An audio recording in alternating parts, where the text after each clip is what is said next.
sabe? Aí eu levei ele pra casa da minha mãe, porque meus pais são separados, né? O meu pai traiu minha mãe e eu fiquei morando com ele em Sumaré. Mas por conta das minhas amizades, eu fazia curso de inglês lá também. Então eu meio que fiquei presa lá e eu vivia com o meu pai, né? E era assim, aquilo não era vida, sabe? E ele mesmo falava pra mim, isso não é vida que você tem. Então, vamos procurar um apartamento, vamos morar junto, vamos, sabe, seguir adiante, seguir a vida. Você se sentia presa? Me sentia Não, muito. é um pouco mais forte, né? É um pouco mais forte, assim.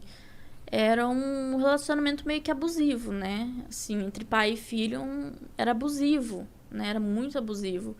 E quando era com a minha mãe, também era abusivo com a minha mãe. Por isso que ela pegou e foi embora. Ela foi pra casa do meu avô, que hoje é falecido, né?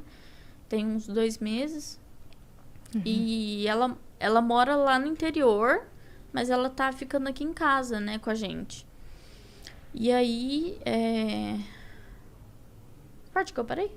Da parte que você morava, que tinha com os problemas. Morava em com meu casa. pai. Então, tipo assim, eu tinha que fazer o que meu pai queria, eu tinha que fazer tudo que ele mandava, senão o pau comia.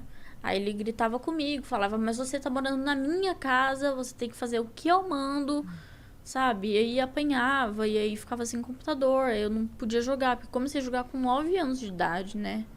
Eu comecei a jogar com meu irmão, eu tenho um irmão de 26 anos, e ele me ensinou a jogar, e aí desde pequenininho eu comecei a jogar e tal.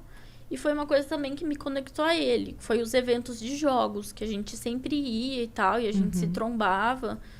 E, cara, era insano, né? Mas, assim, o que eu tinha ali com meu pai na casa não era vida. Então, aí eu peguei e falei pra ele, não, vamos. Aí eu comecei a procurar apartamento. Eu demorei 5 meses pra achar um apartamento. Aí eu falei pro meu pai, eu falei, olha, tô me mudando, vou pra Alphaville e você ficou com a casa, né? Aí meu pai ficou sozinho em casa, sem ninguém. Eu fui morar com ele. Aí hoje até hoje a gente mora junto, desde 2019. E acho que foi basicamente isso, né? Acho que foi 2019 a gente mudou, né? 2019.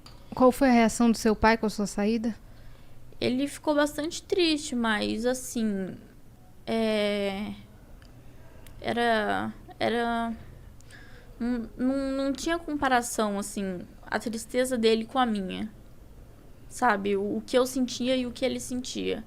Então, eu acho assim, que infelizmente o meu pai, ele é uma pessoa digna de dó. Porque ele fez muito mal pra mim, pra minha mãe, pro meu irmão. Ele me batia muito, ele batia muito no meu irmão. Ele tratava de forma agressiva minha mãe, né? E eu e meu irmão crescia vendo isso, esses tipos de abuso, né? Porque abuso não é só abuso sexual, tem abuso psicológico, verbal, então. E a gente foi crescendo vendo isso, né? E o meu pai sempre humilhando minha mãe, humilhando a gente. E a gente meio que cresceu assim, né? E eu precisei amadurecer muito cedo. Então, desde nova eu já entendo um pouco das coisas, do mundo, como que era, como que funcionava. E pra mim foi bem difícil, né? Porque relacionamento pra mim nenhum dava certo, era sempre traição. Aí não podia confiar em amigo, porque teve o problema que eu fui estuprada, né? Eu tinha 17 anos e eu contei pros meus amigos, né? Eu falei, olha, aconteceu isso comigo. E os meus amigos, eles davam risada. Eles falam, pô, isso não é assunto que se brinca, você tá zoando com a nossa cara. Eu falei, não, eu tô falando a verdade. E eu fui na polícia, a polícia falou, olha, não tem o que a gente fazer. Aí, tipo, ninguém queria nada com nada, ninguém queria me ajudar, eu não tive apoio de amigo. Não deram importância, assim. Minha mãe só chorava, meu pai colocava a culpa na minha mãe, meu irmão falava que era mentira. E eu não tive, assim, não tive um acolhimento, né? A palavra certa, assim, um acolhimento. Então, eu meio que vivi isso sozinha. Então, foi muito difícil pra mim. Eu precisei amadurecer muito cedo e falar, não, eu vou passar por isso. E eu não passei por psicólogo, não passei por psiquiatra, não passei por nada. Eu fui no médico, fiz os exames, tomei muito remédio. Assim, eu quase morri nessa época. Porque eu tomei um negócio que chama coquetel, que são vários remédios. E um deles me deu reação, que é a amoxicilina. E deu reação no meu corpo inteiro e eu tive início de uma parada cardíaca, né? Meu Deus. Então, minha mãe só chorava, ela não conseguia falar comigo. E assim, pra pedir pra me levar no hospital, eu tinha que pedir pra minha vizinha. Porque minha mãe não tinha condição, meu pai não tinha condição, sabe? E aí eu meio que fui enfrentando as coisas sozinhas, até eu conhecer ele, né? E a gente compartilhar dessas histórias junto, da gente se acolher, da gente se entender e saber lidar, sabe? Quando um tá com dor, quando o outro tá se sentindo mal, a gente sabe o que fazer, né? Porque a gente passou por isso junto. A nossa história bate muito uma com a outra, né? E a dor que ele sente, você já conhece. Sim, e a dor que eu sinto, ele conhece. Então meio que encaixa assim mesmo, sabe? E assim, quando eu escolhi gostar dele, eu falei assim, olha, eu vou ficar com você. Quando ele comprou o anel, a gente não namorou, a gente noivou. A gente pulou a parte do namoro. Entendi. Então vocês se conheceram, decidiram que vocês iam começar a ficar e depois foi noivado, não Porque foi namoro. Foi uma coisa muito intensa, foi uma coisa muito forte que a gente sentiu um pelo outro. E ele foi e comprou aliança de noivado. E ele falou assim, você quer ser minha noiva? Eu falei, quero. Tipo, ali eu já escolhi a pessoa que eu queria casar, a pessoa que eu queria pro resto da minha vida. Né? Então, até hoje... A gente só não casou por causa da pandemia, né? Porque... Mas vai rolar.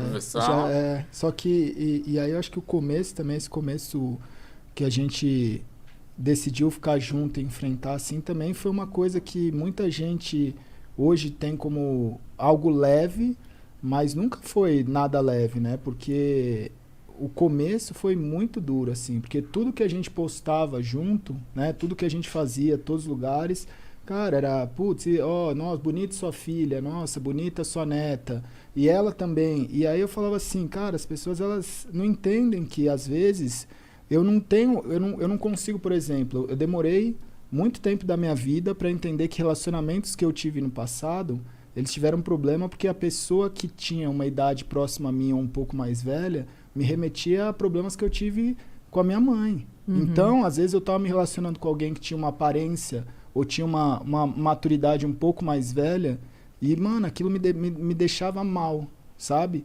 E aí, quando eu conheci a Leti e tal, não sei o que, eu falei assim, cara, eu posso ser e eu posso gostar de uma pessoa sem ter os traumas que eu tinha antes. Ela não te causava isso? Não me causava isso. E ela também tinha esse lance de, por exemplo, tudo que é muito adulto também remete ao pai dela.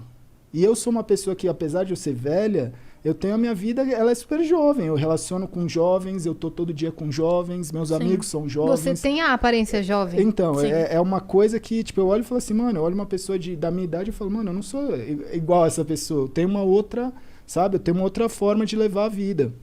Então, eu falava assim, mano, ninguém vê esse lado. Mas eu pensava quando eu falava assim, mas ninguém é obrigado a ver. A gente que vamos levando.